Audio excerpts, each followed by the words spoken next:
बोलो गुरुदेव भगवान की जय। प्यारे कृष्ण कन्हैया लाल की जय। श्री गीत गोविंद काव्यम प्रथम सर्गः द्वितीय श्लोक। वाग्देवता चरित्र चित्रित सिद्ध सद्मा पद्मावती चरण चारण चक्रवर्ती श्री वासुदेव रतिकेली कथा समेत मेतम करोति जयदेव कविः प्रबंधम्। वाग्देवता चरित चित्रित चित्त सद्मा पद्मावती चरण चारण चक्रवर्ती श्री वासुदेव रतिकेली कथा समेत मेतम करोति जयदेव कविः प्रबंधम्। जिसका चित्ररूपी सद्म सरस्वती देवी के चरित्र से चित्रित हो गया है। श्री लक्ष्मी देवी का सेवकाग्रगण्य श्री राधा तथा भगवान श्री कृष्ण की रति क्रीड़ा की कथा से समन्वित गीत गोविंद नामक काव्य की रचना जयदेव कवि कर रहे हैं। भाव प्रकाशिका। ग्रंथ के इस द्वितीय मंगल श्लोक में महाकवि जयदेव बतला रहे हैं कि मैं इस गीत गोविंद नामक काव्य की रचना कर रहा हूँ। श्लोक के पूर्वार्ध में आए हुए 2 पदों के द्वारा महाकवि अपनी विशेषता बतलाते हुए कहते हैं कि वाग देवता इत्यादि अर्थात वाणी की अधिष्ठात्री सरस्वती देवी हैं, उन्हीं का एक नाम वाग देवता है। उन सरस्वती देवी के चरित्रों से मेरा अंतःकरण समालंकृत हो गया है और इस प्रकार का चित्त ही मेरा आश्रय है, अर्थात मैं सर्वदा श्री सरस्वती देवी का स्मरण करता रहता हूँ तथा मैं लक्ष्मी देवी के श्री चरणों के सेवकों में अग्रगण्य हूँ। पद्यम करे अस्ति यस्याह सा, यह पद्मावती शब्द की व्युत्पत्ति है। इस व्युत्पत्ति के अनुसार पद्मावती शब्द लक्ष्मी देवी का वाचक सिद्ध होता है। श्री पद्मावती देवी अष्टाक्षर मंत्र की अधिष्ठात्र देवता हैं। जयदेव कवि कहते हैं कि उन्हीं के चरणों की सेवा विशेष करने के कारण मैंने कवि चक्रवर्ती अर्थात कविराज पद को प्राप्त कर लिया है। इस प्रकार का मैं जयदेव महाकवि इस गीत गोविंद नामक काव्य का प्रणयन कर रहा हूँ। इस काव्य की विशेषता को बतलाते हुए वे कहते हैं श्री वासुदेव रतिकेली कथा समेतम, अर्थात इस काव्य में राधा रूप में अवतीर्ण श्रीदेवी तथा वसुदेव पुत्र के रूप में अवतीर्ण संपूर्ण जगत के स्वामी एवं आत्मा स्वरूप भगवान श्री कृष्ण की रतिकेली कथा का वर्णन है। श्रीश्च वासुदेवश्च श्री वासुदेवौ तयो रतिकालीनायाः कथाः ताभि समेतम, यह इस पद की व्युत्पत्ति है, अर्थात श्री देवी ही श्री राधा के रूप में अवतीर्ण हुई हैं तथा श्री भगवान ही वासुदेवात्मज के रूप में अवतीर्ण है। उन दोनों के श्रृंगार रस के स्थायी भाव रति अर्थात अनुराग के कारण परस्पर वार्तालाप इत्यादि की जो कथाएं हैं उनसे परिपूर्ण यह गीत गोविंद नामक काव्य है। उसी काव्य का महाकवि निर्माण कर रहे हैं। गीत गोविंद की व्याख्या रस मंजरीकार के अनुसार इस प्रकार है कि विचित्र कविता रूपी महाधन का निधान होने तथा भगवान श्री कृष्ण की क्रीड़ाओं का वर्णन आदि के कारण संसार ताप संतप्त कविजनों का विश्राम स्थान होने के कारण जयदेव कवि ने चित्त को सद्म शब्द से अभिहित किया है। सामान्य ग्रह तो अनेक प्रकार के चित्रों से चित्रित होते हैं, किंतु कवि का चित्त रूपी ग्रह तो सरस्वती देवी के चरित्रों से विचित्रित है। इस प्रकार यह चित्त रूपी सद्म सामान्य सद्मों की अपेक्षा विलक्षण है। रस मंजरीकार के अनुसार पद्मावती जयदेव की पत्नी का नाम है। उनके चरणों का संचारण करने के कारण महाकवि नट सार्वभौम हो गए हैं, अतएव वे अपने को चक्रवर्ती बतलाते हैं। इससे कवि में श्री कृष्ण भक्ति के आधिक्य तथा उनके श्रृंगारी होने की ध्वनि निकलती है। इस श्लोक में चित्त तथा सद्म का अभेद बतलाया गया है। अतएव रूपक अलंकार है तथा अनुज्ञा अलंकार भी। उक्ता बसंत तिलका तभजा जगऊ गह। इस लक्षण के अनुसार बसंत तिल का व्रत ओज गुण गौड़ीय रीति भारती वृत्ति तथा संभाविता गीति है। तीसरा श्लोक। यदि हरिस्मरणे सरसं मनो यदि विलास कलासु कुतूहलं मधुर कोमल कांत पदावलीं शृणु तदा जयदेव सरस्वतीं।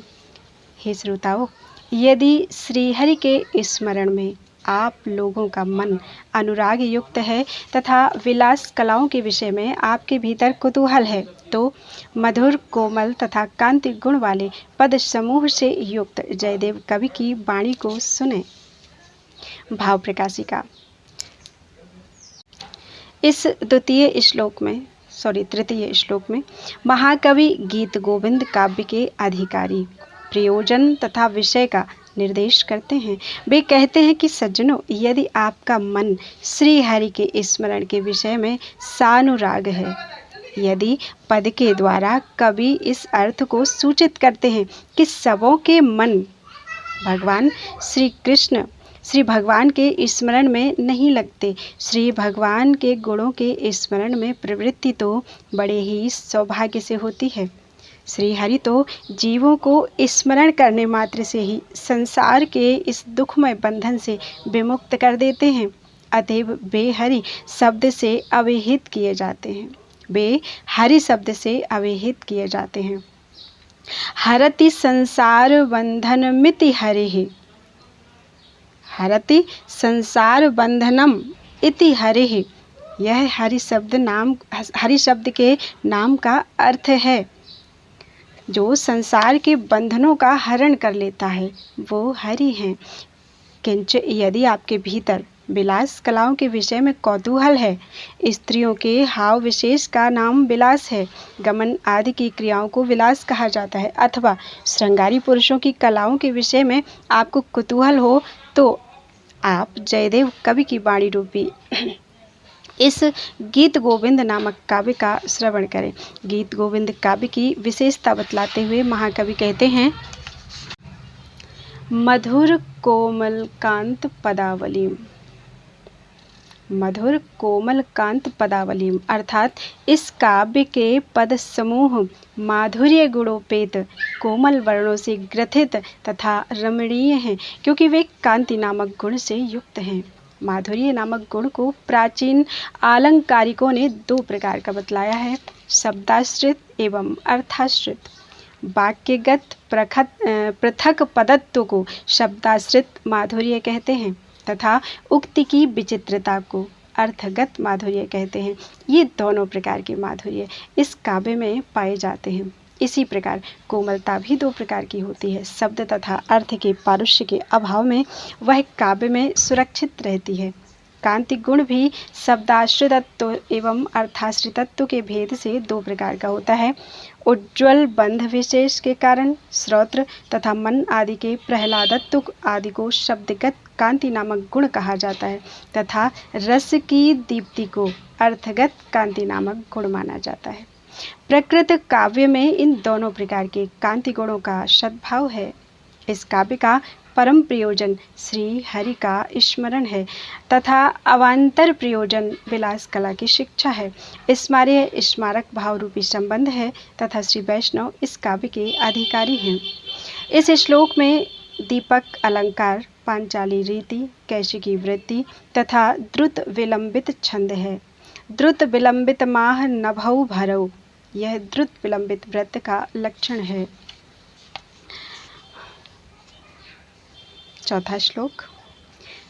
वाचः पल्लवयत्य उमापतिधरः संदर्भ शुद्धिं गिरां जानीते जयदेव एव शरणः श्लाघ्यो दुरुह द्रुतेः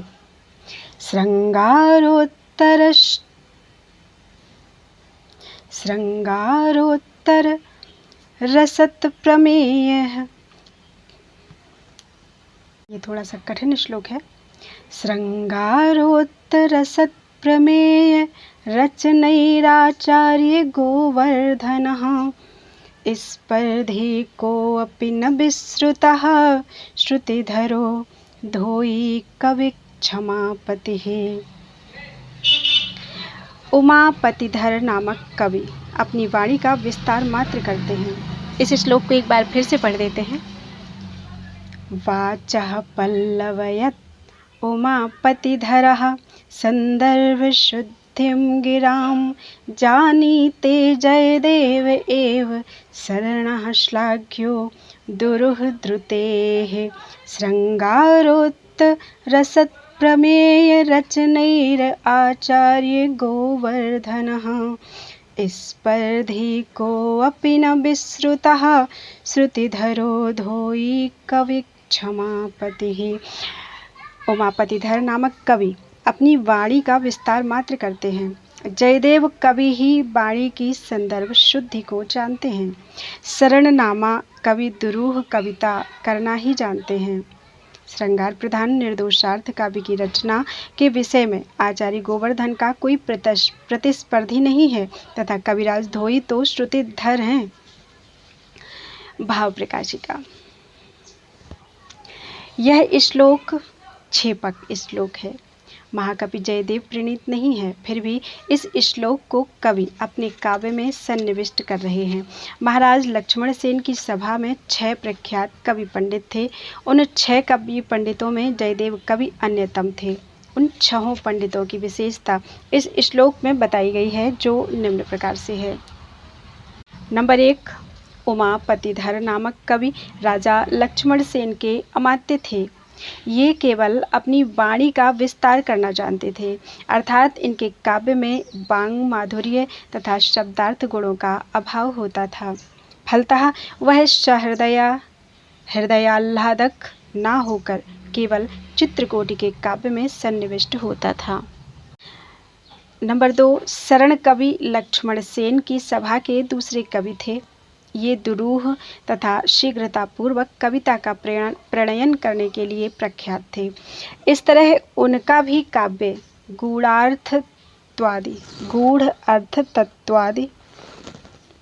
गूढ़ार्थत्वादि दोषों से युक्त एवं प्रसादादि गुणों से रहित होता था।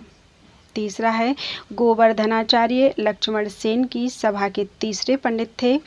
इनके काव्यों में श्रृंगार रस की प्रधानता तथा निर्दोष अर्थ का सन्निवेश होता था। इस विषय में इनका कोई दूसरा प्रतिस्पर्धी नहीं था। चौथा है, श्रुतिधर नामक कवि तो अपने गुणों के ही कारण प्रसिद्ध थे। वे केवल एक बार सुनकर ही काव्य को याद कर लेते थे। नाम क्या है उनका? श्रुतिधर। एक बार सुनकर ही काव्य को याद कर लेते थे। पांचवें हैं धोई कवि, अपनी कविराज की प्रथा से प्रथित थे। धोई कवि अपनी कविराज की प्रथा से प्रथित थे। और छठवें हैं लक्ष्मण सेन की सभा के छठे कवि जयदेव थे। उनकी विशेषता में कहा गया है कि ये संदर्भ शुद्धिम गिराम जानीते, अर्थात कवि जयदेव वाणी के गुम्फ वैशद्य को जानते थे, अर्थात ये गुण तथा अलंकारों से समन्वित काव्य विशेष की रचना में निपुण हैं। रसमंजरीकार लक्ष्मण सेन की सभा के 5 कवियों को ही स्वीकार करते हैं और वे श्रुतिधरः पद को कवि विशेष की संज्ञा ना मानकर उसे धोई कवि का विशेषण मानते हैं।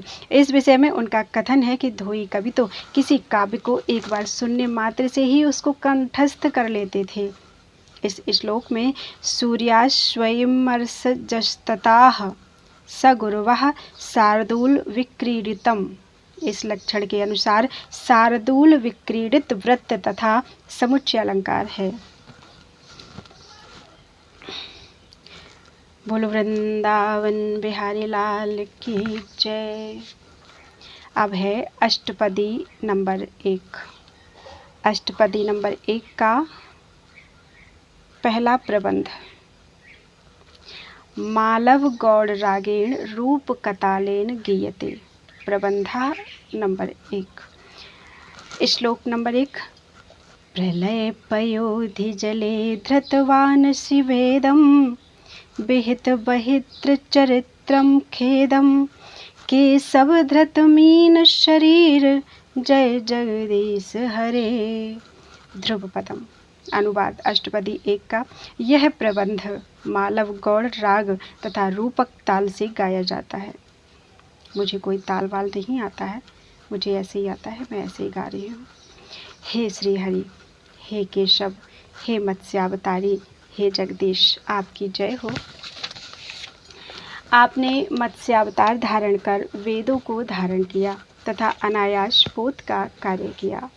भाव प्रकाशिका। महाकवि जयदेव को श्री भगवान की क्रीड़ाओं का वर्णन करना ही अभिप्रेत है।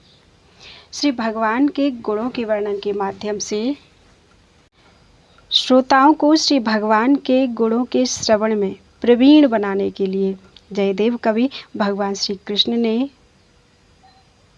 प्रधान 10 अवतारों में जिन जिन क्रीड़ाओं को किया, उन्हीं का वर्णन इस अष्टपदी के द्वारा कर रहे हैं। यह अष्टपदी मालव गौड़ राग तथा रूपक ताल से गाई जाती है। दीपिकाकार ने मालव राग का स्वरूप निम्नांकित बतलाया है। नितंबिनी चुंबित वक्त्र पद्मः सुकद्युतिः कुंडलवान् प्रमत्तः संगीतशालां प्रविशन् प्रदोषे मालाधरो मालव रागराजः। नायिका के द्वारा चुंबित मुख कमल वाला, शुक के समान हरित वर्ण की कांति वाला, कुंडल धारण किए हुए तथा मदमत्त माला पहने हुए रागों का राजा मालव प्रदोष की बेला में संगीतशाला में प्रवेश करता है। इस अष्टपदी का ताल रूपक है। इस अष्टपदी में श्री भगवान के लिए 4 संबोधन प्रयुक्त हैं। इसमें केशव पहला संबोधन है। श्री भगवान के बाल जो 12 अवतार में गिर पड़े थे, वे ही कुश रूप से अंकुरित हुए। कोई भी दैव पैतृ कार्य बिना कुश के सविधि संपन्न नहीं हो सकता। सभी वेद विहित कार्यों में कुश की आवश्यकता होती है। अतएव कुश रूप में अंकुरित श्री भगवान के केश याज्ञिक क्रियाओं में अत्यंत प्रसिद्ध हो गए हैं, इसलिए श्री भगवान को केशव कहा जाता है। केशाद्वो अन्यतरश्याम। इस पाणिनीयानुशासन के अनुसार केश शब्द से प्रसिद्ध अर्थ में वा प्रत्यय होकर केशव शब्द बनता है, किंतु श्री भगवान के 12 व्यूहों में केशव नामक व्यूह का सर्वप्रथम स्थान है। अतएव कवि श्री भगवान के इस केशव नाम का सर्वप्रथम स्मरण करते हैं। इस नाम का अर्थ लिखते हुए भगवद गुण दर्पणकार कहते हैं, प्रशस्त स्निग्ध नील कुटिल कुंतला। अर्थात केशव, यह श्री भगवान का नाम उन श्री भगवान को प्रशस्त काले तथा घुंघराले बालों वाला बताता है। धृतमीन शरीर, यह श्री भगवान का दूसरा संबोधन है। श्री भगवान सज्जनों के परित्राणार्थ तथा पापियों का विनाश करने के लिए विभिन्न अवतारों को धारण करते रहते हैं। उनके उन अवतारों की गणना नहीं की जा सकती, किंतु उन असंख्य अवतारों में से उनके 10 अवतार प्रधान माने जाते हैं। मत्स्यावतार उन प्रमुख 10 अवतारों में प्रथम अवतार है। इस अवतार में श्री भगवान ने वेदापहार कर्ता हयग्रीव का वध करके वेदों का उद्धार किया था। जगदीश, इस तीसरे संबोधन के द्वारा कवि बतला रहे हैं कि श्री भगवान संपूर्ण चराचर जगत के एकमात्र नियंता हैं। वे संपूर्ण जगत की सृष्टि, स्थिति एवं पालन का नियमन करते हैं तथा जगत के भीतर अंतर्यामी रूप से स्थित होकर उनका नियमन करते हैं। यही इस जगदीश पद का अभिप्राय है। हरे, इस पद के द्वारा श्री भगवान के भक्त क्लेश विनाशकत्व को बतलाया गया है। हरति भक्तानाम क्लेशम, यह हरि पद की व्युत्पत्ति है। इन चारों संबोधनों का समुदित आशय श्री भगवान के प्रति आदर अतिशय का प्रकाशन है। आदरातिशय, चूँकि यह पद प्रत्येक पद के साथ आवृत्त करके गाया जाता है, अतएव इसे ध्रुव पद कहा जाता है। कहा भी गया है, ध्रुवत्वाच्च ध्रुवो ज्ञेयः। इस अष्टपदी में श्री भगवान के मत्स्यावतार के चरित्रों का वर्णन किया गया है। मत्स्यावतार में श्री भगवान ने प्रलयकालीन सागर के जल में वेदों को धारण किया। तथा स्वयं नाव का रूप धारण करके संपूर्ण वीरों तथा मनुष्य सहित सप्त ऋषियों को प्रलय काल पर्यंत धारण कर बिना प्रयास के ही उनका वहन करते हुए उनकी रक्षा की। अतएव मत्स्यावतारधारी श्री भगवान की जय हो। रसिक प्रिया का कहना है कि गाने के समय केशव केशव यह पद 2 बार उच्चारित किया जाता है। यहाँ पर अर्धमागधी रीति, उपमा तथा अतिशयोक्ति अलंकार, उत्साह नामक स्थायी भाव तथा वीर रस है। छितिरति विपुल तरे तौ तिष्ठति पृष्ठे धरणि धरण किण चक्र गरिष्ठे केशव धृत कच्छप रूप जय जगदीश हरे। विशाल तथा पृथ्वी के धारण करने के चिन्ह चक्रों से गौरवान्वित आपके विशालतर पृष्ठ के ऊपर पृथ्वी स्थित है। हे कच्छप रूप धारण करने वाले जगत के स्वामी तथा भक्तों के पापनाशक केशव, आपकी जय हो। भाव प्रकाशिका। अष्टपदी के इस द्वितीय पद में श्री भगवान के कच्छपावतार का वर्णन किया जा रहा है। कच्छपावतार धारण करके श्री भगवान पृथ्वी के नीचे विद्यमान हैं और उनके पृथ्वी की अपेक्षा अत्यधिक विशाल पृष्ठ पर यह भूमंडल स्थित है। श्री भगवान बार बार पृथ्वी को पृष्ठ पर धारण करते रहते हैं। फलतः उनके पृष्ठ पर पृथ्वी के धारण करने से चिन्हों का जाल सा बन गया है। वे उन चिन्ह जाल से संलग्नित हैं। कवि कह रहे हैं कि इस कच्छप अवतार में अपने पृष्ठ पर पृथ्वी को धारण करने वाले हे भगवान, हे संपूर्ण जगत के स्वामिन, भक्तों के पाप ताप विनाशक केशव, आपकी जय हो। इस प्रकार इस अष्टपदी का द्वितीय पद परिपूर्ण हुआ। बसति दसन शिखरे धरणी तौ लगना शशिनि कलंक कलेव निमग्ना केशव धृत सुकर रूप जय जगदीश हरे। हे जगदीश, हे हरे, हे 12 अवतार धारण करने वाले केशव, जिस प्रकार चंद्रमा के भीतर मनोहर कलंक दिखाई देता है, उसी प्रकार आपके दांतों के ऊपर पृथ्वी टिकी हुई है। भाव प्रकाशिका। अष्टपदी के इस तृतीय पद में कवि जयदेव श्री भगवान के 12 अवतार की स्तुति करते हैं। वे कहते हैं कि हे जगत के स्वामिन तथा भक्तों के पाप ताप विनाशक 12 शरीर को धारण करने वाले केशव, हम सामान्य जीवों की अपेक्षा श्री भगवान की यह विशेषता है कि वे अपनी इच्छा के अनुसार ही तत् शरीरों को धारण किया करते हैं। उनके समस्त शरीरों के धारण करने में उनकी अपनी इच्छा ही प्रधान रहती है। वे जिस समय जिस शरीर के द्वारा दुष्टों के दमन पुरस्सर सज्जनों का समुचित परित्राण उचित समझते हैं, उस समय अपने सत्य संकल्प के द्वारा वे उसी शरीर को धारण कर लेते हैं। श्री भगवान के द्वारा स्वीकृत समस्त देह दिव्य हुआ करते हैं। हम संसारी जीवों के कर्मजन्य शरीर के समान नहीं हैं। सृष्टि के प्रारंभ में हिरण्याक्ष जब बीजभूत पृथ्वी का अपहरण करके पाताल लोक में चला गया था, तो श्री भगवान ने 12 रूप धारण किया और प्रलयकालीन जल के भीतर प्रवेश करके अपने दांतों के अग्रभाग पर पृथ्वी को उठा कर ले आए तथा अपने सत्य संकल्प रूपी योग बल के द्वारा जल के ऊपर पृथ्वी को स्थापित किया। प्रकृत पद में जयदेव कवि श्री भगवान के इसी चरित्र का गान कर रहे हैं। जिस समय भगवान अपने दंताग्र भाग पर पृथ्वी को उठाकर ला रहे थे, उस समय उनके उजले उजले दांतों के ऊपर पृथ्वी उसी प्रकार सुशोभित हो रही थी जिस प्रकार चंद्रमा के भीतर उसके बीच में उसकी कालिमा सुशोभित होती है। इस उपमा के द्वारा कवि ने श्री भगवान के दांतों के महदाकारत्व को तथा पृथ्वी के अल्पाकारत्व को सूचित किया है। इस प्रकार इस अष्टपदी का तीसरा पद परिपूर्ण हुआ। इस पद में उपमा अलंकार है। तौ कर कमल बरे नखम अद्भुत श्रृंगम दलित हिरण्यकशिपुत अनुभृंगम केशव धृत नरहरि रूप जय जगदीश हरे। हे जगदीश, हे हरे, हे नरसिंह रूपधारी केशव, आपकी जय हो। आपके श्रेष्ठ कमल के ऊपर नख रूपी अद्भुत श्रृंग अर्थात अग्रभाग विद्यमान है, जिसने हिरण्यकशिपु रूपी भृंग का भी धारण किया। भाव प्रकाशिका।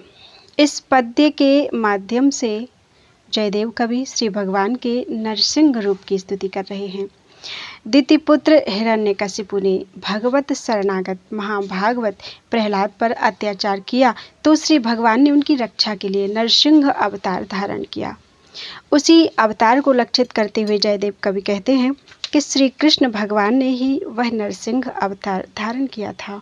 इस अवतार में श्री भगवान ने उस महादैत्य के वक्षस्थल को अपने नखों के द्वारा ही विदीर्ण कर डाला।